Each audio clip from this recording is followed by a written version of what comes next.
Salut et bienvenue dans cette nouvelle vidéo. Je m'appelle Ayoub Marceau, je fais du stand-up, je suis dans la troupe du Jamel Comedy Club. Je suis auteur, j'écris, je suis comédien et je vis de ce que j'aime. C'est ça le plus important. Voilà qui je suis. La dernière fois qu'il y a autant de personnes c'était au tribunal, merci. Aujourd'hui, nous allons parler de ton orientation après le brevet. Est-ce que tu es prêt? C'est parti.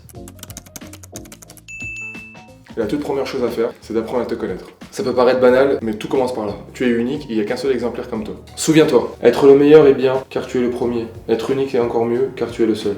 Wilson Kennedy. Et est-ce que tu t'es déjà demandé, qu'est-ce qui me rend si unique?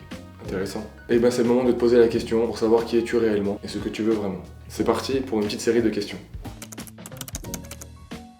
On va commencer par se poser des questions sur nos valeurs. Les valeurs sont les grands principes moraux qui guident ta vie au quotidien. Mais parfois, c'est difficile de pratiquer les valeurs qu'on affiche. Par exemple, imagine une personne qui prône la paix, qui prône le bien, mais qui se bat à chaque problème. Cette personne, elle est en total désaccord avec ses valeurs. Moi, je crois que pour être heureux, il faut vivre selon ses valeurs. C'est très important. Alors toi, quelles sont tes valeurs? La tradition, la liberté, la paix, le pouvoir, la beauté, la solidarité, la famille, la célébrité, le plaisir, la spiritualité, le travail, le partage. Bref, la liste est longue, très longue. Il faut que tu trouves les tiennes et que tu les classes selon tes priorités. Les 3 premières sont tes valeurs phares, les valeurs les plus importantes pour toi. Ton métier ou ton orientation doit avoir un lien avec ces valeurs pour que tu sois vraiment heureux. Prochaine question, quelles sont tes inspirations? Quelles sont les personnes qui t'inspirent? Pour réussir, tu as besoin d'être inspiré par des personnes qui te donnent confiance en toi et qui te donnent envie de réussir.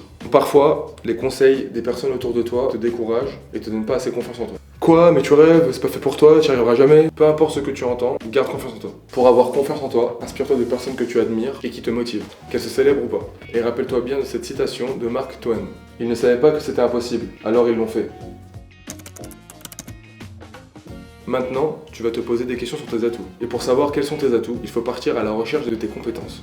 Hop hop hop hop hop, je sais ce que tu te dis. Ouais, moi je sais rien faire, je suis pas doué, j'ai aucune qualité.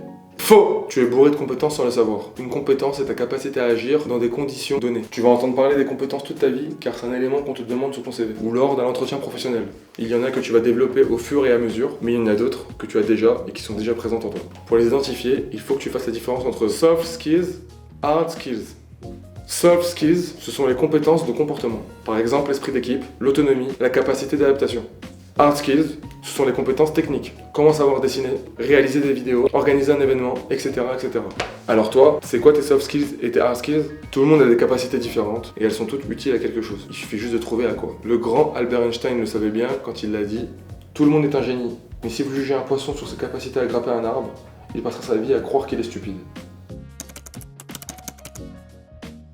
Prochaine question, quels sont tes centres d'intérêt? Est-ce que tu es attiré par la protection de l'environnement, l'art, la mode, le sport, le tourisme, la cuisine, la politique, les langues, la justice, le multimédia, la chimie? Choisis quelque chose qui te plaît et tu trouveras la voie qui te correspond. La destinée n'est pas une affaire de chance, mais une affaire de choix.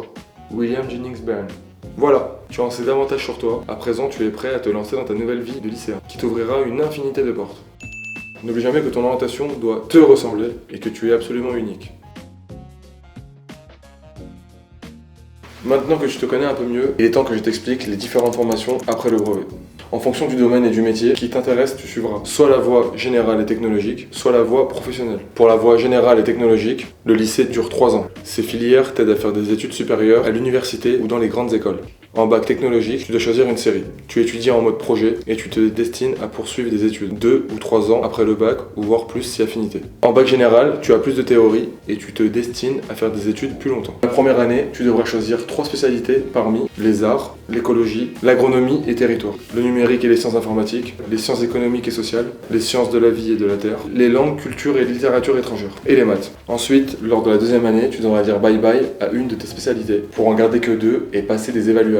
Tu auras aussi les épreuves écrites et orales, des épreuves de français à la fin de cette année. La troisième et dernière année continuera d'être évaluée dans différentes matières et tu prépareras ton entrée dans les études supérieures. Ça donne le tournis, mais ne t'inquiète pas, tu seras accompagné tout au long de ton parcours. Si tu choisis la voie professionnelle, tu intégreras un lycée professionnel pour un CAP, certificat d'aptitude professionnelle, de 2 ans, où tu peux intégrer un bac pro de 3 ans. Le but, c'est d'apprendre un métier précis en quelques années et de l'expérimenter au travers de l'alternance ou des stages. C'est un parcours pour celles et ceux qui veulent plonger rapidement dans le monde du travail. En fonction du domaine et du métier que tu vises, ayez le courage de suivre votre cœur et votre intuition. Eux seuls savent ce qui est bon pour vous. Steve Jobs. Sache aussi de nos jours, il est très fréquent de changer de carrière et de ne pas faire un seul métier tout au long de sa vie. En plus, le monde actuel évolue à vitesse grand V. Et il y a une multitude de métiers qui sont en train d'apparaître et qui seront peut-être pour toi. Alors lance-toi sans pression. Croyez en vos rêves, ils se réaliseront peut-être. Croyez en vous, ils se réaliseront sûrement. Martin Luther King. Et surtout, ne t'empêche jamais de faire quelque chose par peur de la rater ou de faire une erreur. Car comme le dit Mark Twain, dans 20 ans, tu seras plus déçu par les choses que tu n'auras pas faites que par celles que tu auras faites.